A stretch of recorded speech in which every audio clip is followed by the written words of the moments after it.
तब हम त्वाम सर्व पापेभ्यो मोक्षयिष्यामि मा शुचा। और पूर्ण शरणागति यही महापुरुष जन कराते हैं। एक एक शब्द पर कभी संशय मत करना। ये जीवन का वो सूत्र है जिनके आधार पर बाल्यावस्था से चला गया है। अय उपासक, अय साधक, मन में यदि कोई वासना रखोगे तो पुनर्जन्म तुम्हारा निश्चित हो गया है। होश में हो जाओ। वासना, ये भोग लूं, ये देख लूं, ये चाहत है, इसके सिवा हम नहीं कुछ पसंद करते, इसके बिना हम नहीं जी सकते, ये सब वासना। हिरण में ममता हो गई तो भगवान के पुत्र हैं, भगवान ऋषभ देव जी के पुत्र हैं भरत जी महाराज, अगला जन्म हिरण का हुआ। स्त्री में आसक्ति हो गई पुरंजनी में तो पुरंजन का अगला जन्म स्त्री का हुआ। अगर कोई भी वासना है आपका जन्म होगा, प्रमाण से कहते हैं बाबा। प्रार्थना करते हैं कोई वासना रहने न पावे, नहीं तो अगला जन्म हो जाएगा, बड़ा निकृष्ट भी हो सकता है। हम एक बहुत बड़े महात्मा की बात बता रहे हैं, बाबा कह रहे हैं जब हम राम घाट में रहते थे गंगा की, तो एक बड़े अच्छे महात्मा वहां थे।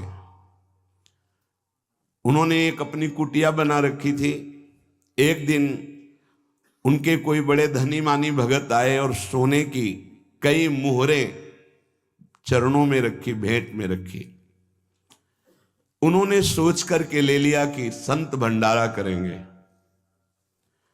और गीता जी के एक बस्ते में बांध कर रख दिया। वस्त्र को आवेष्टित करके ग्रंथ को जब रखा जाता है तो उसे बस्ता कहते हैं। एक रस्सी होती और उसको जब ऐसे करके कई बार लपेटा, उसी में वो स्वर्ण की मुद्राएं रख दी, मोहरें।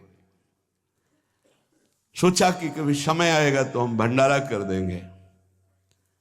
कुछ संतों ने उनसे कहा चलो तीर्थ यात्रा करने बद्री नारायण चलते हैं। चिंतन में आया कि वो मोहरे रखी, भंडारा करना था, पर संतों से कह नहीं पाए और चले तो बद्री नारायण नहीं पहुंच पाए, रास्ते में ही प्राण निकल गए। प्राणों का क्या भरोसा, कौन सा कदम आखिरी होगा किसको पता, कौन सी श्वास आखिरी होगी किसको पता। इसलिए बहुत चतुर सुजान वो हैं कि कोई संकल्प नहीं रहने देते, नहीं रखना चाहिए। चतुर सुजान साधक कल हम ये करेंगे, नहीं नहीं, अगर श्री जी ने चाहा तो कल ऐसा हो जाएगा। शब्दों में बंधना, शब्दों में ही मुक्त होना, संकल्प में ही बंधना और संकल्प से ही मुक्त हो जाना, दोनों बातें हैं। कल मुझे अमुक जगह जरूर जाना है, तुरंत अंदर से हाँ श्री जी ने चाहा तो जरूर चले जाएंगे। वाणी से भले चूक हो जाए, अंदर से चूक नहीं होनी चाहिए। तत्काल आराध्य देव को बीच में लो, नहीं फंस जाओगे। एक बार भी आराध्य देव को बीच में नहीं लिया, रास्ते में प्राण निकल गए। चिंतन चल रहा था कि लौट के आएंगे तो स्वर्ण मुद्राएं जो रखी उनको बेच करके फिर भंडारा करें। सदिच्छा भी नहीं रखनी, ये बहुत सूक्ष्म विषय है। अब उनका शरीर छूट गया। शरीर जब छूट गया तो शरीर की अंतिम क्रियाएं हुई जो संत की होती। 16 दिन बाद कुछ संतों को प्रसाद पवाया गया। महीना व्यतीत हुआ महाराज की कुटिया की जो सेवा सफाई में, तो बस्ता एक ऊंचे पे दिखाई दिया। देखा कि गुरु जी की गीता रखी हुई है। कोई बात नहीं है, कभी समय आएगा तो पढ़ेंगे, गुरु जी की गीता है। रात्रि में स्वप्न हुआ उनके शिष्य को कि बेटा मैं पतित हो गया, चूक हो गई। अंतिम समय स्वर्ण मुद्रा का ध्यान होने के कारण मैं सांप बनकर उसी बस्ता में बंधा हुआ हूं। जब तक स्वर्ण मुद्राएं बेचकर संत सेवा नहीं करोगे, मुझे सांप की योनि मिली है। पूज्य पादुड़िया बाबा भी वहीं रामघाट में थे। उन्होंने स्वप्न सुनाया कि ऐसा ऐसा गुरुजी का स्वप्न देखा। तो सब संत एकत्रित हुए, सबके सामने जे ही बस्ता खोला गया सोई नवीन अवस्था का सर्प फड़काड़ के खड़ा हो गया। स्वप्न सच्चा निकला, क्योंकि वो आदेश हुआ था गुरु जी का, वो एक स्वप्न नहीं था, वो एक आदेश था। इसलिए सब संतों को एकत्रित किया था कि ऐसा कुंडली मारे, फन काढ़े उन्हीं स्वर्ण मुद्रा के ऊपर, वही महात्मा जी क्योंकि स्वप्न में बता चुके थे। उस वस्त्र में देखा गया कोई छिद्र नहीं था जिससे सर्प घुसकर पहुंच सके स्वर्ण मुद्रा तक, क्योंकि कई लपेट होते हैं बस्ता में। ये देखकर सब महात्मा आश्चर्यचकित हो गए कि भाई थोड़ी सी असावधानी हुई कि स्वर्ण मुद्रा का चिंतन बना तो सर्प होकर के गुरु जी को बैठना पड़ा। उस सर्प को बड़े सम्मान, किसी को कुछ नहीं काटा, कुछ नहीं छेड़ा, उसको बहुत सम्मान से आदर पूर्वक जंगल में जाके दुखी होकर शिष्यों ने छोड़ा और उन मोहरों को बेचा गया। संत भंडारा हुआ, उनकी जो ही वासना की पूर्ति हुई, ये वासना बन गई थी, तो ही शरीर छूटा उनका और अपनी गति को प्राप्त हुए। इसलिए उपासक, ये सद्वासना थी।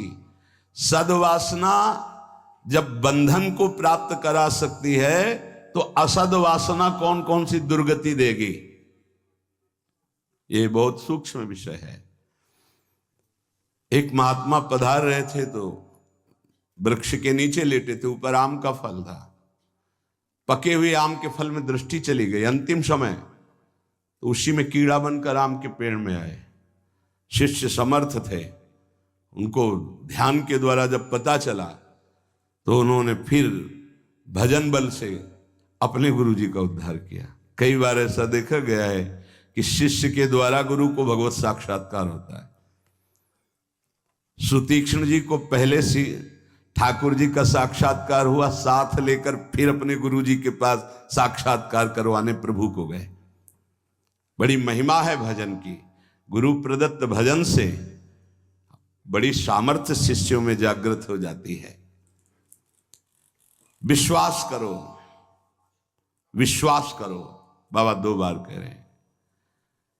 जो कह रहे हैं उस पर विश्वास करो। कोई वासना मत रहने दो, ढूंढ ढूंढ करके वासना को नष्ट कर दो।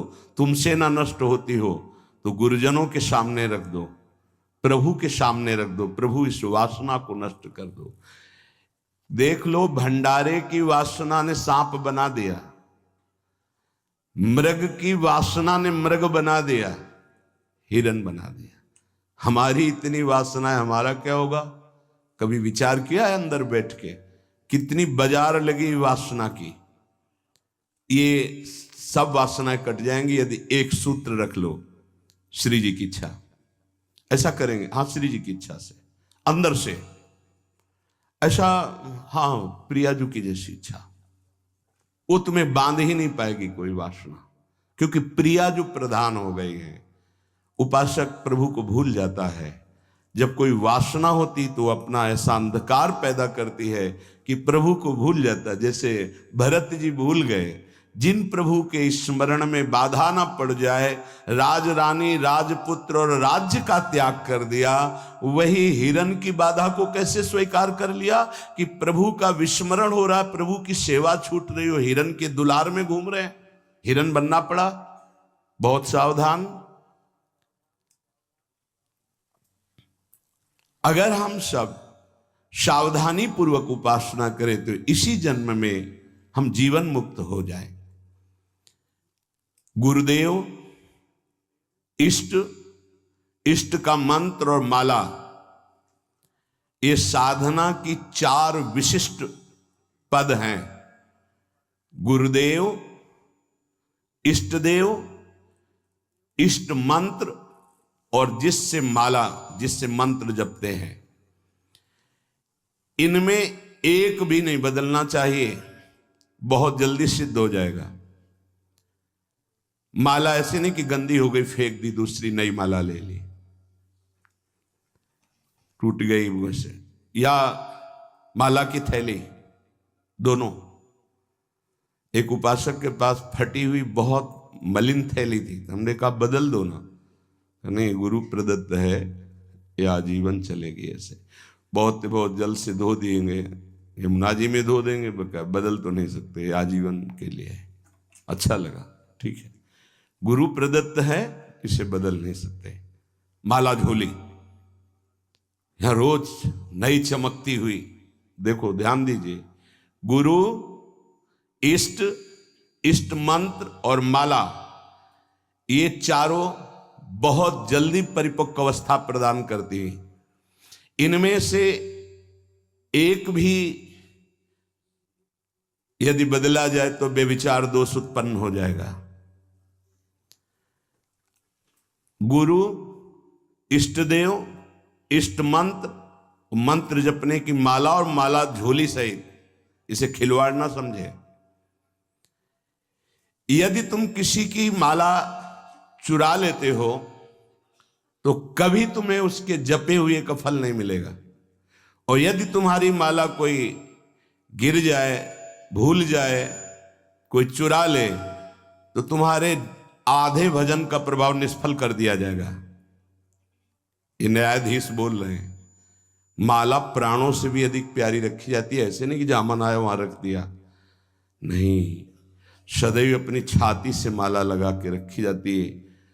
अगर कोई बात करनी, कोई सेवा करनी, तो माला को यहाँ ऐसे रख लिया, गले में डाल लिया कि नहीं से। अब कुछ लोग ऐसे नहीं रखी जाती। अगर माला रखना भी है तो उसके नीचे आसन होना चाहिए, उससे हम मंत्र जपते, खिलवाड़ नहीं।